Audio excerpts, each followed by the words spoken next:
Hola a todos, soy Rosa García Perea y esto es Renglón a Renglón, el podcast donde hablamos de libros, de escritura, de edición y de todo lo que pasa por dentro y por fuera cuando uno se atreve a poner nuestras palabras en el mundo. Hoy vamos a hablar de una parte de ese proceso editorial que muchas veces, yo diría que casi siempre se descuida, pero que puede marcar la diferencia entre que tu manuscrito sea leído o que ni siquiera abran tu correo. Y estoy hablando de la carta de presentación, ese pequeño texto que acompaña a tu manuscrito cuando decides enviarlo a la editorial. ¿Sabías que en la mayoría de los casos no se empieza leyendo el manuscrito? No. Lo que empezamos a leer los editores es el correo en el que va adjuntado el manuscrito, y es lógico. Yo como editora, cuando abro mi bandeja de entrada y veo 20 o 30 propuestas nuevas, necesito algún criterio para decidir por cuál empiezo, cuál va a ser la prioritaria, lo que debería de estar en el primer lugar, ¿no? Y lo primero que miro, pues no es el PDF, sino el cuerpo del mensaje, el tono, la claridad y sí, también el asunto del correo, que ya hablaremos también de eso. Así que hoy vamos a ver cómo escribir una carta, un correo que acompañe de verdad, que no reste al manuscrito, que no abrume, que no espante al editor. Una carta que diga: aquí hay alguien que sabe lo que está haciendo, que tiene algo que contar y que está respetando el proceso.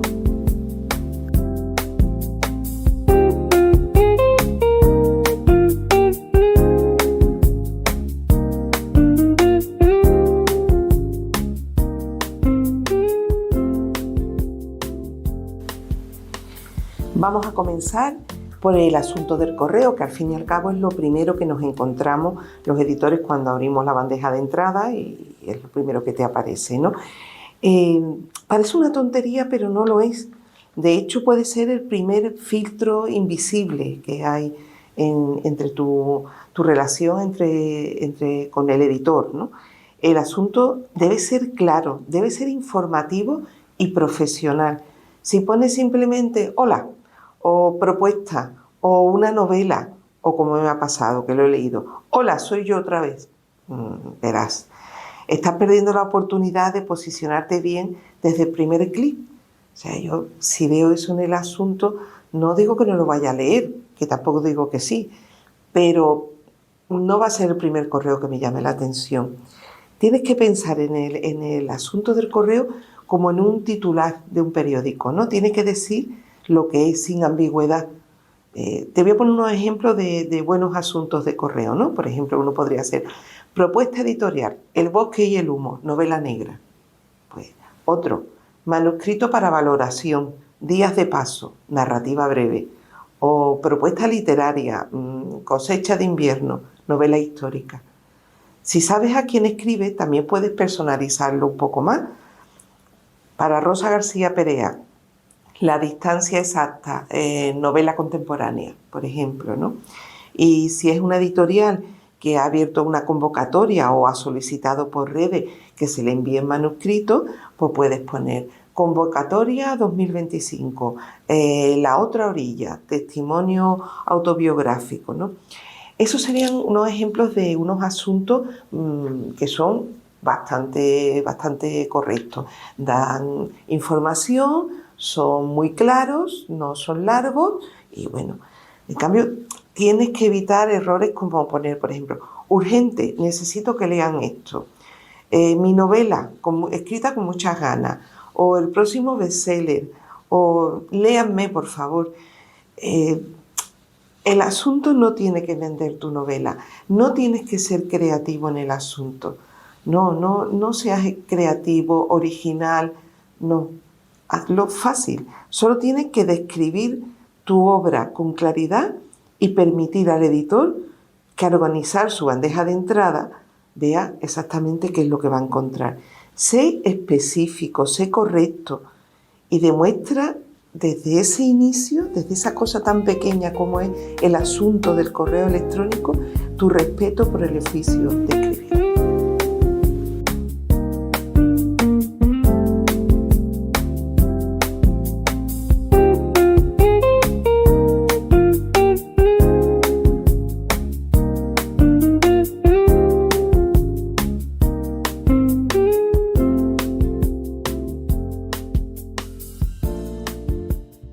Y bien, te preguntarás que a lo mejor soy muy exagerada, ¿no? Que por qué es tan importante la carta de presentación. Pues sí, es muy importante. Y es porque es tu primera impresión escrita, tu primer puente con el editor. El editor no te conoce, el editor no sabe si eres una persona meticulosa, si eres disperso, si eres arrogante, si eres encantador. Solo tiene ese pequeño texto para hacerse una idea sobre ti. Y esa idea pesa, ¿eh? Esa idea pesa. Una carta obviamente no va a sustituir al manuscrito, por supuesto que no, pero influye. Una carta ordenada, una carta bien escrita, una carta con un tono adecuado, invita a seguir leyendo. Una carta torpe, confusa, cargante, genera desconfianza. Y como todo en la vida, si algo nos da mala espina de entrada, pues mucho más difícil que le demos una segunda oportunidad. Además, piensa esto. Mira, en un proceso editorial hay que convivir. El editor y el autor van a tener una relación muy estrecha en el proceso de edición. Y una vez que el libro está editado y en la calle, se corta esa relación. Bueno, se corta o se disminuye la intensidad, ¿no? Pero si tu carta ya demuestra que no sabes sintetizar, que tienes prisa, que no escuchas o que te crees más listo que nadie, eso al editor le preocupa porque le va a dar la impresión que va a ser difícil trabajar contigo. Y eso para el editor es muy importante, porque la edición de un libro es un proyecto muy arduo, muy duro, y tiene que haber una buena conexión, ¿no? entre los dos actores, ¿no? de ese proceso. Porque una publicación no es solo un texto, es una relación profesional que empieza desde ese primer correo. Por eso, escribir bien esta carta no es un trámite, es un acto de respeto también y sobre todo, de inteligencia.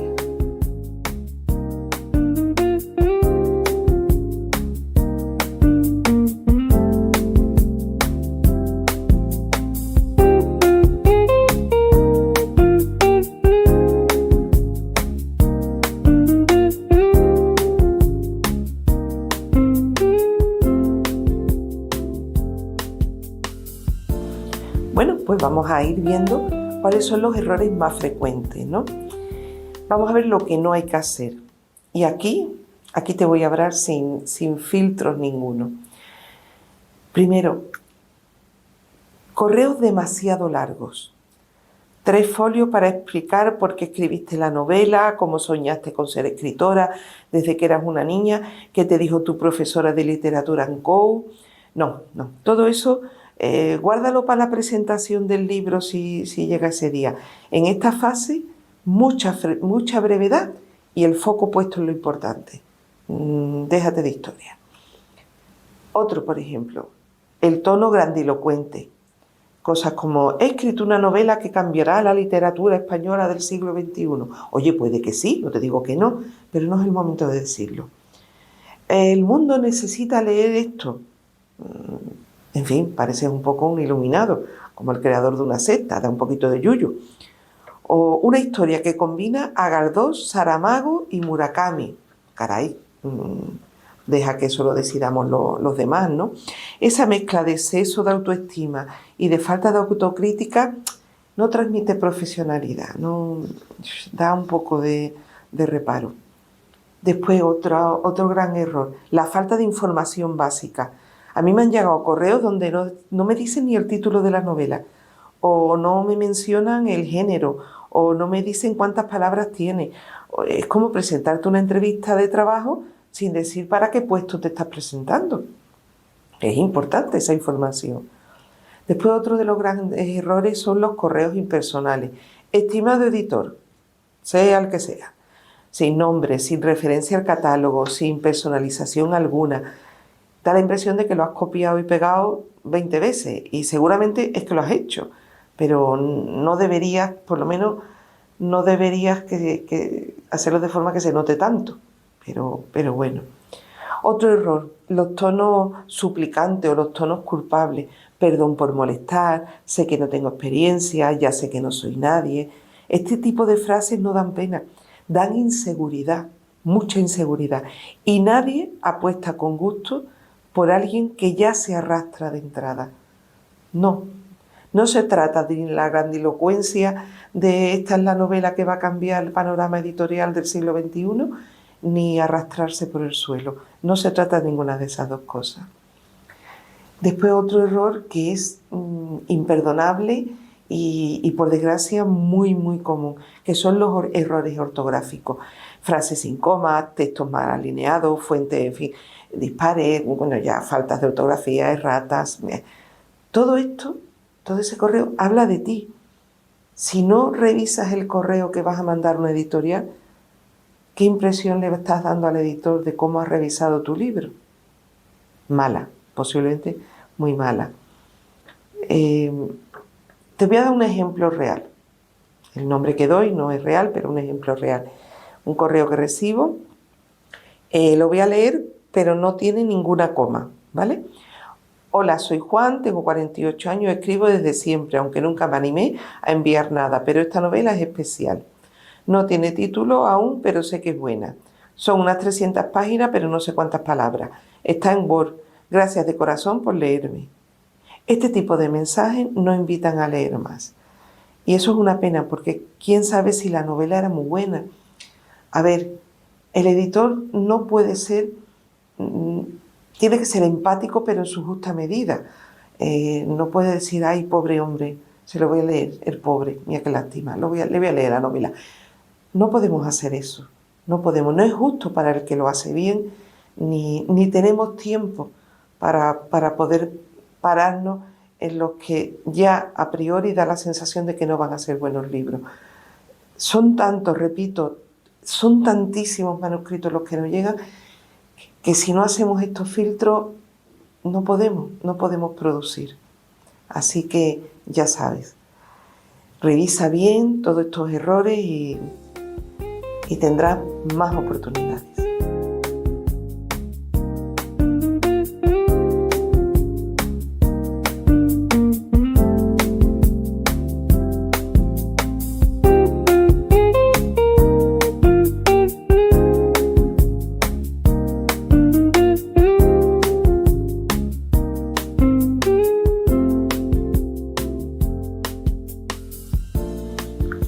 Bueno, ya hemos visto los errores que se cometen habitualmente y con esto hemos visto también qué es lo que no debe de llevar esa carta, ese correo de presentación. Pero ahora vamos a ver qué es lo que sí debe de tener esa carta, cuáles son los elementos que debe de tener esa carta. Primero, tiene que tener una presentación muy breve y muy clara. Te tienes que presentar de una forma clara. Voy a presentarme yo. Hola, soy Rosa García Perea y les escribo para presentarle mi obra Caperucita Roja. Después, el segundo ingrediente, los datos esenciales de la obra. Ya he dicho el título, lo siguiente sería un texto de ficción infantil de 12.000 palabras y 10 ilustraciones. Ya está. He contado los datos esenciales, la extensión, el género, ya había dicho el título, que va ilustrado, o sea, he desmenuzado el libro en 2 frases. La tercera, una sinopsis mínima, centrada en el núcleo temático. Pues diríamos, la historia gira en torno a una niña que va por el bosque a casa de su abuela a llevarle un cesto de comida y se encuentra con un lobo. Ya está, una sinopsis mínima, no hay por qué contar más. Después, una frase de afinidad con el catálogo editorial, o sea, una frase en la que se defina o se dé a entender que tú sabes perfectamente dónde estás presentando ese libro, a quién le estás mandando ese libro. Y en este caso, pues podría ser algo tan sencillo como pues seguido con mucho interés su catálogo infantil y he visto que tiene obras como Blancanieves y los 7 enanitos o Cenicienta, pues han tenido mucho éxito y creo que que mi obra puede interesar y puede caber perfectamente en su catálogo. Bueno, pues ya tienes ahí una frase de afinidad. Le estás diciendo a la editorial que sabes dónde mandas, que cuidas tu obra, que sabes dónde estás mandando tu libro. Y al final, un pequeño perfil del autor, mínimo. Soy editora, llevo más de 30 años en el mundo del libro y la literatura infantil y el fomento a la lectura son una de mis grandes pasiones. Ya está. Si tienes algo ya publicado anteriormente, pues puedes también ponerlo, pero muy breve, muy escueto. Ya tendrás tiempo de dar toda esa información en los archivos que vas a juntar, pero en ese primer correo simplemente eso, simplemente la presentación breve y clara, los datos esenciales de la obra, la sinopsis mínima, una frase de afinidad con la editorial, con el catálogo y el pequeño perfil del autor. Si hay algunas variaciones, ¿no? Según el tipo de obra que vayas a presentar. Yo he hecho este ejemplo un poco cómico de Caperucita Roja, ya me hubiera gustado a mí haber escrito Caperucita Roja, pero bueno, tienes que tener en cuenta que hay variaciones, obviamente. Si es narrativa, si es novela, relato, destaca el conflicto principal, el tono emocional y a qué tipo de lector va dirigida, ¿no? No resumas toda la trama, simplemente haz una presentación de la trama, porque el objetivo no es destriparla, sino provocar interés. O sea, no digas, y el mayordomo era el asesino con el candelabro en el salón, porque no se trata de eso, sino, y apareció muerta en su dormitorio cuando estaba el cerrojo echado por dentro. Bueno, pues ya creas ahí, ¿no?, la expectativa de, bueno, ¿qué ha pasado aquí? Si es poesía, es preferible no explicar el contenido, sino hablar del enfoque. Es muy difícil explicar el contenido de un poemario, ¿no? Habla del enfoque, del tipo de voz, de temas dominantes, de temas que son los que más se tratan en esos poemas. Puedes mencionar si es una propuesta que ya está cerrada, un poemario que ya está cerrado, o es una selección libre que en un momento dado se podrían despojar algunos poemas o incluir a otros, ¿no? Y si tienes alguna publicación anterior, ahí sí conviene mencionarla brevemente, sí es importante. Después, si es ensayo o es ficción, la estructura de la presentación tiene que ser como una propuesta, ¿no? El tema, el punto de vista y la aportación que haces al tema. Si es ensayo, por ejemplo, bueno, pues un ensayo sobre la España posguerra, pues el punto de vista, pues el punto de vista desde un punto de vista conservador, un punto de vista menos conservador. ¿Y qué es lo que aporta tu ensayo? Pues mi ensayo aporta que he hecho unos descubrimientos de unos documentos en el que, bueno, pues se demuestra que X no hizo tal cosa, ¿no? Pues esa tiene que ser la presentación de un ensayo, ¿no? No es lo mismo una memoria personal que un estudio académico. Y aquí es importante, muy importante, añadir una línea sobre tu preparación para tratar ese tema, porque para el ensayo es importante la excelencia, ¿no? ¿Qué aportas tú para... ¿Qué preparación tienes para poder avalar la tesis de tu ensayo, ¿no? Y si es literatura infantil o juvenil, que lo hemos dicho un poco antes, hay que dejar claro el rango de edad, muy importante el rango de edad, la extensión, el tipo de lenguaje y el tono.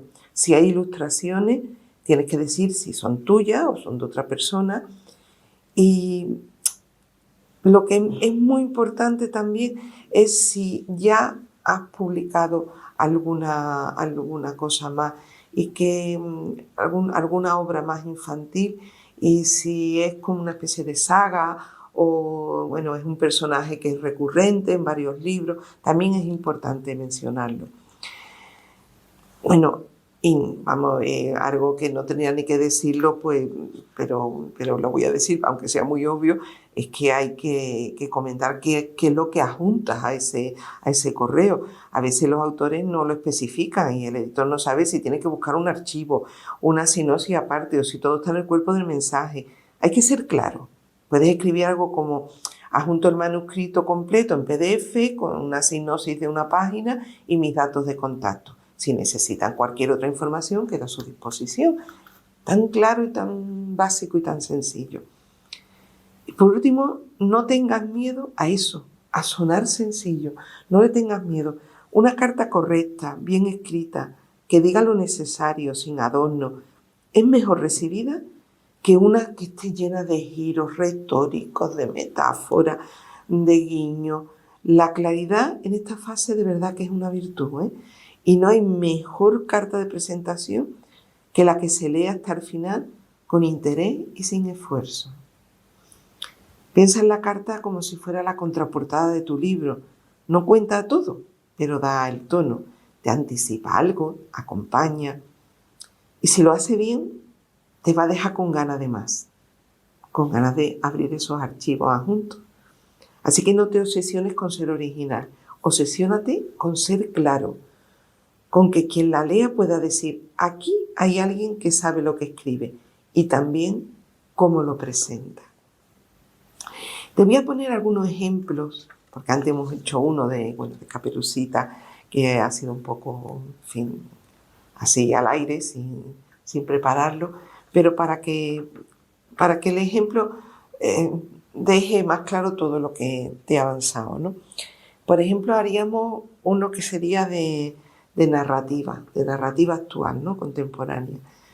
Yo lo abriría así, si no conozco al editor que va a ir dirigido, simplemente pondría: estimado equipo editorial, me llamo Marina Casal y les escribo para presentarles mi novela Frontera líquida, un texto de ficción contemporánea de 67.000 palabras. La historia gira en torno a una madre que desaparece el mismo día que su hija cumple 18 años y al proceso de reconstrucción emocional que emprende esa joven. He seguido con interés títulos recientes de su sello, como Nada crece a la sombra o Las estaciones del silencio, y creo que mi novela puede interesar por su tono introspectivo y su tratamiento del duelo. Soy profesora de literatura, he publicado cuentos en revistas literarias y esta es mi primera novela larga. Adjunto el manuscrito completo, una sinopsis y mis datos de contacto. Gracias por su atención, un saludo cordial, Marina Casal. ¿Veis? Sin retórica, sin giros, sin ser original ni creativo, toda palabra que está en esta carta sirve. No, nada es adorno. Por lo tanto, vamos a hacer otra. Vamos a hacer una sobre un libro infantil, que sería algo como buenos días, mi nombre es Javier Peña y les envío Las gafas del caracol. Un cuento infantil ilustrado de 850 palabras para niños entre 5 y 8 años. La historia trata de un caracol que un día encuentra unas gafas mágicas con las que puede ver el mundo desde el punto de vista de los demás animales. Creo que puede encajar en su colección Pequeñas miradas por su mensaje de empatía y su tono humorístico.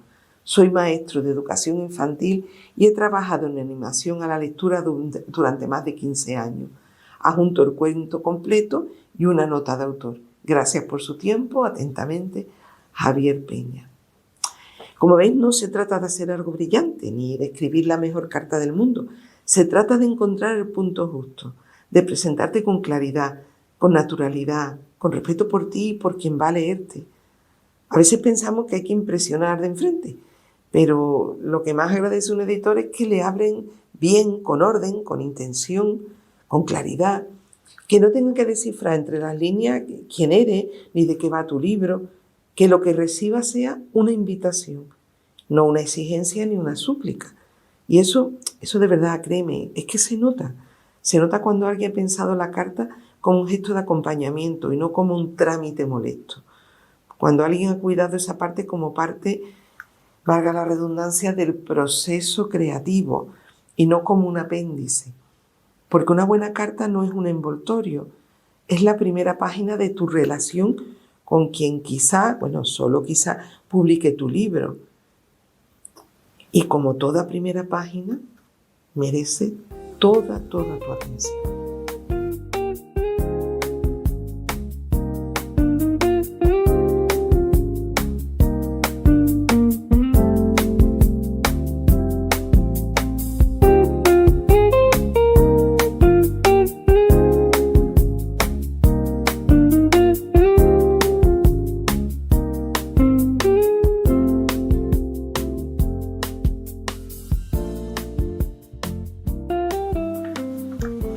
Bueno, hablamos de los elementos que tiene que tener esa carta y en uno de ellos hablábamos, bueno, pues de esa frase de afinidad a la editorial, ¿no?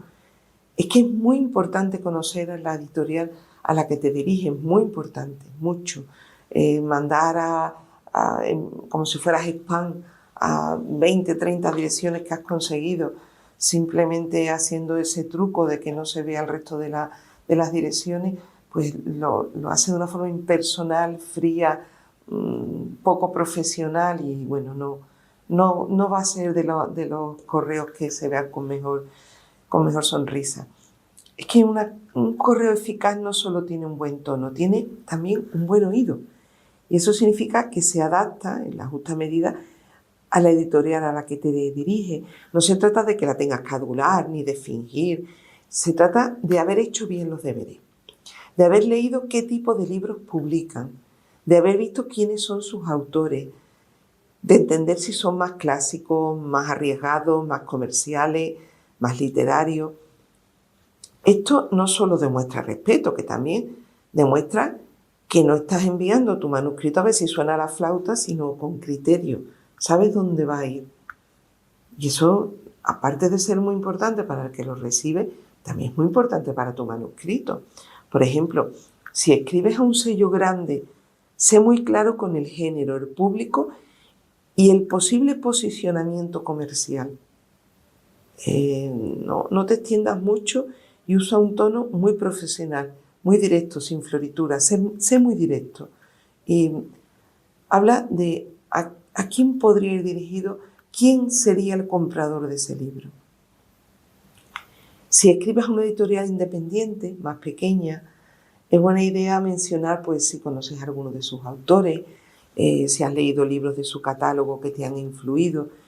Eso no solo te va a dar contexto, sino también va a crear una afinidad, ¿no?, del editor. El editor independiente es un editor que lucha muchísimo porque el rasgo de la comercialidad de un libro no es uno de los pilares más importantes. Entonces, tiene que luchar porque tiene que sacar adelante.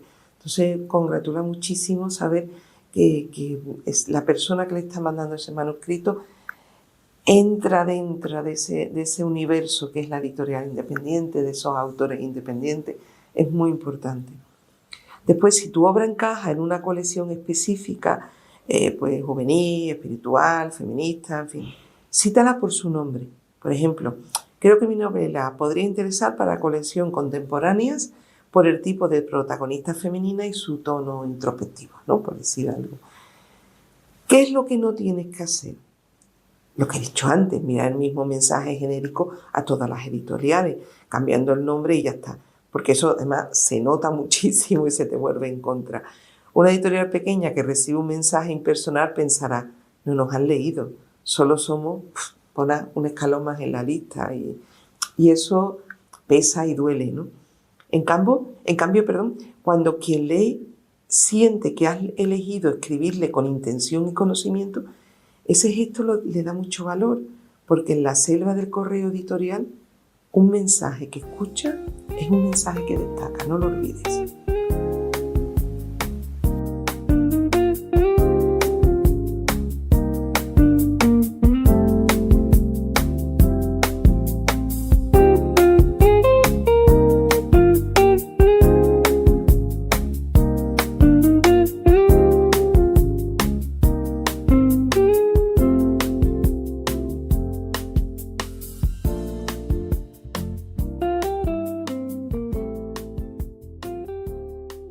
Y hemos hablado del tono, hemos hablado también de que el tono importa.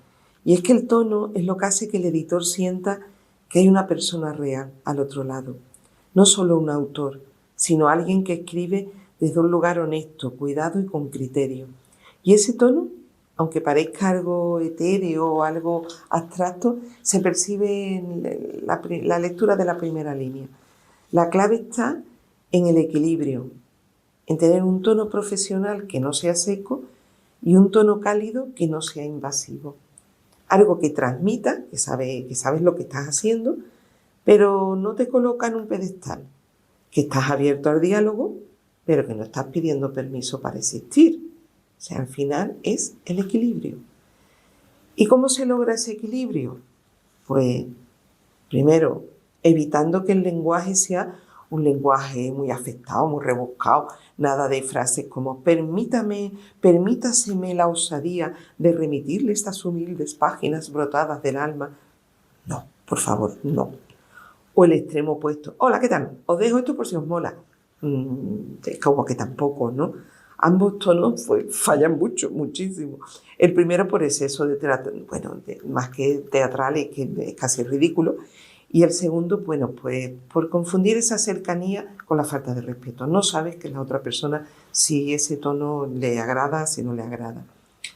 Después también tienes que usar frases limpias, naturales, bien construidas. Por ejemplo, adjunto mi manuscrito con la esperanza de que pueda interesarles. Estoy a disposición para cualquier información adicional.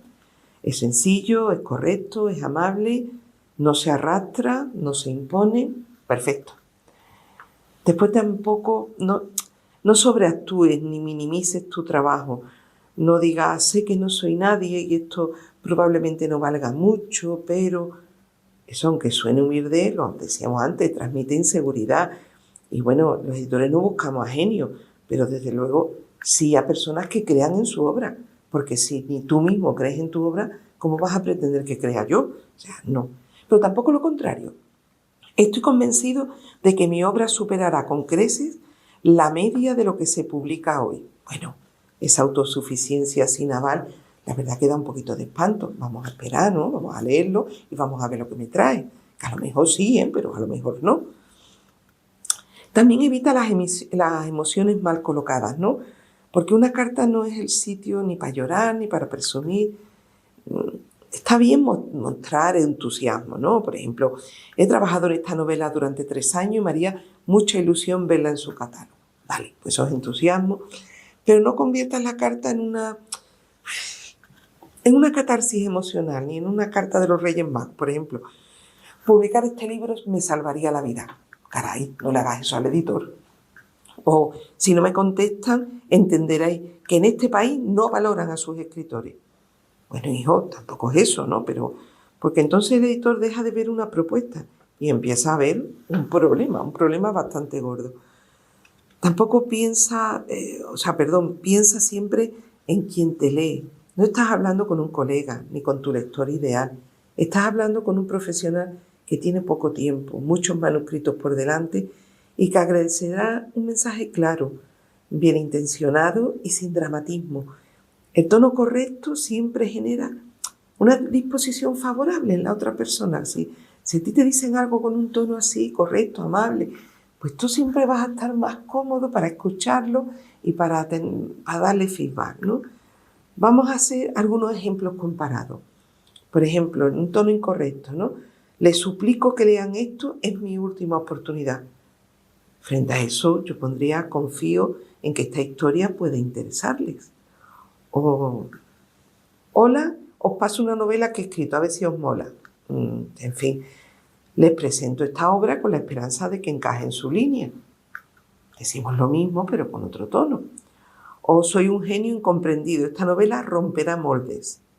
Bueno, puedes decir, esta es mi primera novela, escrita con dedicación y llevo muchas lecturas detrás.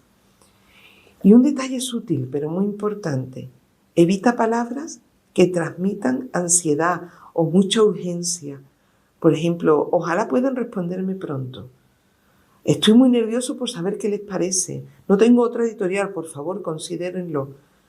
Cambia esas frases por algo que denoten más madurez, más apertura. Por ejemplo, agradezco de antemano su tiempo, estaré encantado de ampliar cualquier información si lo consideran oportuno, comprendo los tiempos editoriales y agradezco cualquier posible lectura. Al final, lo que cuenta no es parecer simpático ni brillante.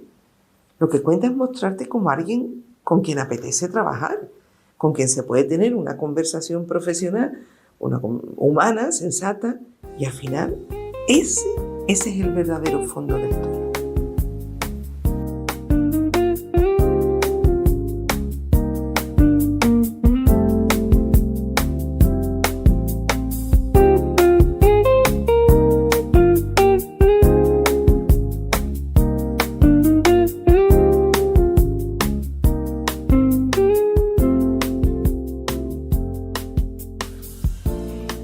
Y hasta aquí el episodio de hoy.